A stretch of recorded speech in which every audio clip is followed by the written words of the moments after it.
ಪುಣ್ಯಮಾಸ ಮಾಘಮಾಸ ಅಥ ಪದ್ಮಪುರಾಣೆ ಮಾಘಮಾಸ ಮಹಾತ್ಮೆ ಚತುರ್ಥೋಧ್ಯಾಯ 4ನೇ ದಿನದ ಪಾರಾಯಣ. ಕೌತ್ಸುಭನ ವೃತ್ತಾಂತ.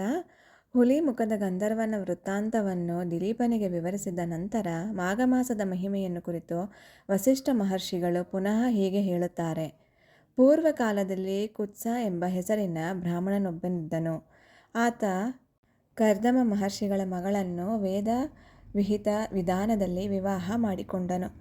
ಕೆಲವು ಕಾಲ ನಂತರ ಆ ದಂಪತಿಗಳಿಗೆ ಒಬ್ಬ ಮಗ ಜನಿಸಿದನು. ಮಗನಿಗೆ 5 ವರ್ಷವಾಗುತ್ತಿದ್ದಂತೆಯೇ ಉಪನಯನ ಮಾಡಿದರು. ಆ ಬಾಲಕನು ದಿನೇ ದಿನೇ ಅಭಿವೃದ್ಧಿ ಹೊಂದುತ್ತಾ ಗುರು ಹಿರಿಯರ ಬಗ್ಗೆ ಗೌರವಾದರಗಳನ್ನು, ವಿದ್ಯಾಭ್ಯಾಸದ ಬಗ್ಗೆ ಶ್ರದ್ಧಾಭಕ್ತಿಗಳನ್ನು ತೋರುತ್ತಾ ನೀತಿ ನಿಯಮಗಳನ್ನು ಚಾಚೂ ತಪ್ಪದೆ ಆಚರಿಸಿ ದೈವ ಕಾರ್ಯಗಳಲ್ಲಿ ಭಕ್ತಿಯುಳ್ಳವನಾಗಿ ಅನೇಕ ಉತ್ತಮ ಕಾರ್ಯಗಳನ್ನು ಮಾಡುತ್ತಾ ಸಕಲ ಶಾಸ್ತ್ರಗಳನ್ನು ವ್ಯಾಸಂಗ ಮಾಡಿದ ಪರಿಣಿತನೆನಿಸಿಕೊಂಡನು. ಈ ರೀತಿಯಾಗಿ ಕೆಲವು ಕಾಲ ಕಳೆಯಿತು. ಆ ಬ್ರಾಹ್ಮಣ ಬಾಲಕನಿಗೆ ಯುಕ್ತ ವಯಸ್ಸು ಬಂದಿತು. ಆತನಿಗೆ ದೇಶ ಸಂಚಾರ ಮಾಡಬೇಕೆಂಬ ಅಭಿಲಾಷೆಯುಂಟಾಗಿ ತೀರ್ಥಯಾತ್ರೆಗೆ ಹೊರಟನು. ಅನೇಕ ಪುಣ್ಯಕ್ಷೇತ್ರಗಳನ್ನು ಸಂದರ್ಶಿಸುತ್ತಾ ಮುನಿಋಷಿಗಳನ್ನು ಸೇವಿಸುತ್ತಾ ಮಾಘಮಾಸ ಬರುವ ಹೊತ್ತಿಗೆ ಕಾವೇರಿ ನದಿ ತೀರವನ್ನು ಬಂದು ತಲುಪಿದನು. ನನ್ನ ಪುಣ್ಯ ಫಲದಿಂದಾಗಿ ಈ ಮಾಘಮಾಸದಲ್ಲಿ ನನಗೆ ಕಾವೇರಿ ಸ್ನಾನ ಯೋಗ ಲಭಿಸಿದೆ. ಇದು ನನ್ನ ಭಾಗ್ಯ. ಮಾಘಮಾಸವೆಲ್ಲ ಇಲ್ಲಿಯೇ ಇದ್ದು ಹೆಚ್ಚಿನ ಫಲವನ್ನು ಗಳಿಸುವೆನು ಎಂದು ಮನಸ್ಸಿನಲ್ಲಿಯೇ ನಿಶ್ಚಯಿಸಿಕೊಂಡು ಆಶ್ರಮವೊಂದನ್ನು ನಿರ್ಮಿಸಿಕೊಂಡು ನಿತ್ಯ ಕಾವೇರಿ ನದಿಯಲ್ಲಿ ಸ್ನಾನ ಮಾಡುತ್ತಾ ಭಕ್ತಿಯಿಂದ ಭಗವಂತನ ಸೇವೆ ಮಾಡುತ್ತಾ ಅಲ್ಲಿಯೇ ಕಾಲ ಕಳೆಯುತ್ತಿದ್ದನು. ಆ ವಿಧವಾಗಿ ಕಾವೇರಿ ತೀರದಲ್ಲಿ 3 ವರ್ಷಗಳಿದ್ದು ಅತ್ಯಂತ ಹೆಚ್ಚಿನ ಪುಣ್ಯಫಲವನ್ನು ಗಳಿಸಿದನು. ನಂತರ ಎಲ್ಲ ಕೋರಿಕೆಗಳನ್ನು ಸಾಧಿಸುವ ಸಲುವಾಗಿ ಘೋರ ತಪಸ್ಸನ್ನು ಆರಂಭಿಸಿದನು. ಹಾಗೆಯೇ ಕೆಲವು ಕಾಲ ನಿಷ್ಠೆಯಿಂದ ನಿಶ್ಚಲ ಮನಸ್ಸಿನಿಂದ ತಪಸ್ಸನ್ನು ಮಾಡಿದಾಗ ಆತನ ದೀಕ್ಷೆಗೆ ಶ್ರೀಮನ್ನಾರಾಯಣನು ಸಂತಸನಾಗಿ ಪ್ರತ್ಯಕ್ಷಗೊಂಡನು. ಆ ಬ್ರಾಹ್ಮಣ ಯುವಕನು ಕಣ್ಬಿಟ್ಟು ನೋಡಿದಾಗ ಶಂಕು ಚಕ್ರ ಗದಾಧಾರಿಯಾಗಿ ಕೋಟಿ ಸೂರ್ಯ ಪ್ರಕಾಶದಿಂದಿರುವ ಶ್ರೀಹರಿಯ ಕಾಮಿನಿಯ ಪರಿಪೂರ್ಣ ಸಕಾರ ಮೂರ್ತಿಯು ಕಾಣಿಸಿತು. ಅಮಿತಾನಂದದಿಂದ ಸಾಷ್ಟಾಂಗ ನಮಸ್ಕಾರ ಮಾಡಿ ಕೈಜೋಡಿಸಿ ಅನೇಕ ರೀತಿಯಲ್ಲಿ ಸ್ತೋತ್ರ ಮಾಡಿದನು. ಹಾಗೆ ಅನನ್ಯ ಭಕ್ತಿ ಪ್ರಪತ್ತಿಗಳಿಂದ ಸ್ತೋತ್ರ ಮಾಡಿದ ಆ ಬ್ರಾಹ್ಮಣನ ಯುವಕನ ಭಕ್ತಿಭಾವಕ್ಕೆ ಮೆಚ್ಚಿದ ಶ್ರೀಹರಿ ಆತನನ್ನು ಆಶೀರ್ವದಿಸಿ, ಓ ಬ್ರಾಹ್ಮಣ ಪುತ್ರನೇ, ನೀನು ನಿನ್ನ ಭಕ್ತಿ ಪ್ರಪತ್ತಿ ಪ್ರಭಾವದಿಂದಲೇ ನನ್ನನ್ನು ಒಲಿಸಿಕೊಂಡೆ. ಅದು ಹೇಗೆಂದರೆ, ನೀನು ತಪ್ಪದೇ ಸತತವಾಗಿ ವಿಧಿವತ್ತಾಗಿ ಮಾಘಮಾಸದಲ್ಲಿ ನದಿ ಸ್ನಾನವನ್ನು ಮಾಡಿ ತಪಶ್ಶಾಲಿಗಳು ಕೂಡ ಪಡೆಯಲಾಗದ ಮಾಘಮಾಸ ಪುಣ್ಯಫಲವನ್ನು ನಿನ್ನದಾಗಿಸಿಕೊಂಡೆ. ಆದ್ದರಿಂದಲೇ ನನಗೆ ನಿನ್ನ ಮೇಲೆ ಗಾಢ ಅನುರಾಗ ಉಂಟಾಯಿತು. ವತ್ಸ, ನಿನಗೇನು ಬೇಕು ಕೋರಿಕೋ, ನಿನ್ನ ಅಭಿಲಾಷೆಯನ್ನು ನೆರವೇರಿಸುತ್ತೇನೆ ಎಂದು ಹೇಳಿದ ಶ್ರೀಹರಿಯ ಮಾತುಗಳನ್ನು ಕೇಳಿದ ಬ್ರಾಹ್ಮಣ ಕುಮಾರನು ಪರವಶದಿಂದ ಉದ್ಗರಿಸಿದ, ಹೇ ಪ್ರಭೋ, ಜಗದ್ರಕ್ಷಕ, ಸರ್ವಾಂತರ್ಯಾಮಿ, ಆಪದ್ಬಾಂಧವ, ನಾಥರಕ್ಷಕ, ಲಕ್ಷ್ಮೀವಲ್ಲಭ, ನಾರಾಯಣ, ಅಚ್ಯುತ, ನಿನ್ನ ದಿವ್ಯ ದರ್ಶನದಿಂದ ನನ್ನ ಜನ್ಮ ಸಾರ್ಥಕವಾಯಿತು. ನಿನ್ನನ್ನು ಪ್ರತ್ಯಕ್ಷ ನೋಡಿದ ಮೇಲೆ ಮನಸ್ಸು ಯಾವುದೇ ವಿಧವಾದ ಸುಖದ ಆಕಾಂಕ್ಷೆಯನ್ನು ಬಯಸುತ್ತಿಲ್ಲ. ನಿನ್ನ ಮುಂದೆ ಎಲ್ಲವೂ ನಶ್ವರ, ನೀನೇ ಶಾಶ್ವತ ಸುಖ ಅಯೋಮಯನು. ಮುಮುಕ್ಷುಗಳು ಯಾವ ಮಹಾಭಾಗ್ಯಕ್ಕಾಗಿ ಜೀವನ ಪರ್ಯಂತ ದೀಕ್ಷೆ ಕೊಡುತ್ತಾರೋ, ಕೃಷಿಗೆಯುತ್ತಾರೋ ಅಂತಹ ಮಹದ್ ಭಾಗ್ಯವೂ ನನಗೆ ಈಗ ಲಭಿಸಿದೆ. ಇನ್ನು ಬೇರೇನು ಕೇಳಲಿ? ನನಗಿನ್ನು ಯಾವುದರ ಅವಶ್ಯಕತೆಯೂ ಇಲ್ಲ. ನನ್ನದೊಂದು ಕೋರಿಕೆ, ನಿನ್ನ ದಿವ್ಯ ದರ್ಶನ ನನಗೆ ಹೇಗೆ ಕಂಡಿತೋ ಹಾಗೆಯೇ ನಿರಂತರ ಎಲ್ಲ ವೇಳೆಯಲ್ಲಿ ಈ ಸ್ಥಳದಲ್ಲಿಯೇ ಭಕ್ತರಿಗೆ ದರ್ಶನ ಕೊಡುತ್ತಿರಬೇಕು ಎಂದನು. ಆತನ ಕೋರಿಕೆಯನ್ನು ಮೆಚ್ಚಿದ ಶ್ರೀಹರಿಯು, ಆಗಲಿ ವತ್ಸ, ನಿನ್ನ ಅಭೀಷ್ಟ ನೆರವೇರಲಿ ಎಂದು ಅಂದಿನಿಂದ ಅಲ್ಲಿಯೇ ನೆಲೆ ನಿಂತನು.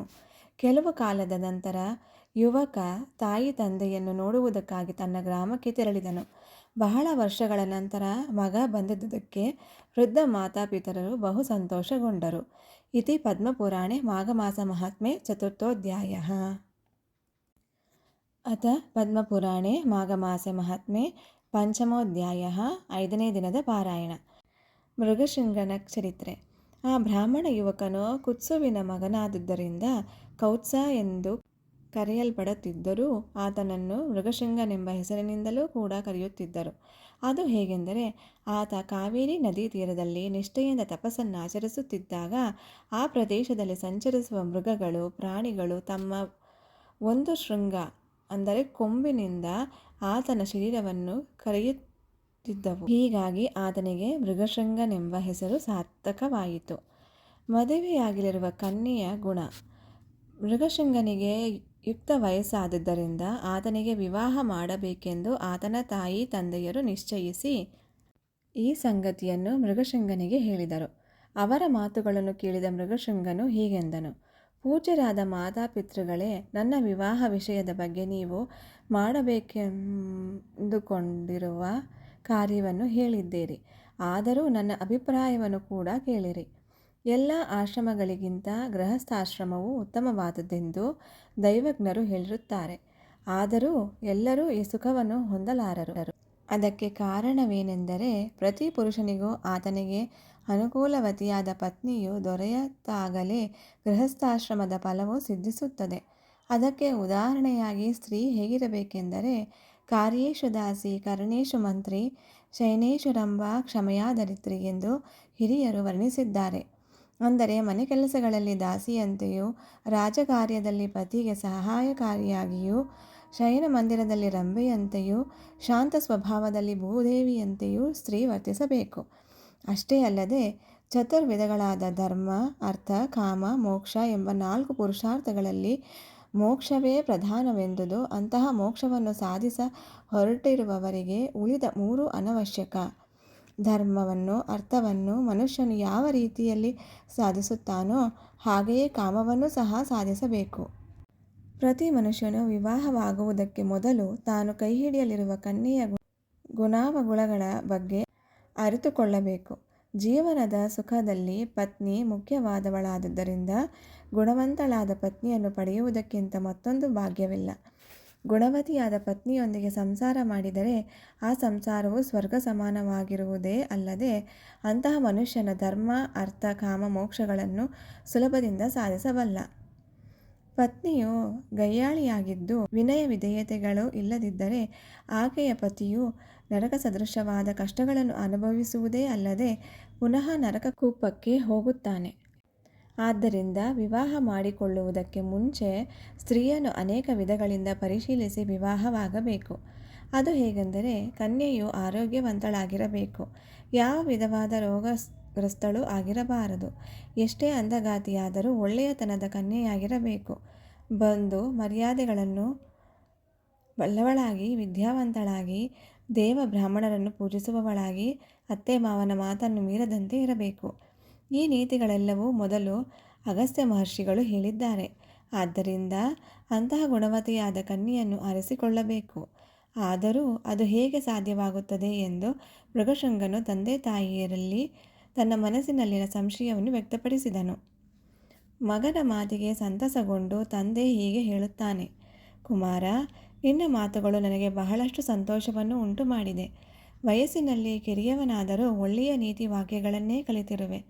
ನಿನ್ನ ಅಭೀಷ್ಟವನ್ನು ಪರಮದಯಾಳು ಭಕ್ತವತ್ಸಲನಾದ ಶ್ರೀಮನ್ನಾರಾಯಣನೇ ಈಡೇರಿಸುತ್ತಾನೆ. ಭಗವಂತನ ಮೇಲೆ ಈ ಹೊಣೆಗಾರಿಕೆಯನ್ನು ಹಾಕಿಬಿಡು ಎಂದನು. ಇತಿ ಪದ್ಮಪುರಾಣೇ ಮಾಘಮಾಸ ಮಹಾತ್ಮೆ ಪಂಚಮೋಧ್ಯಾಯಃ.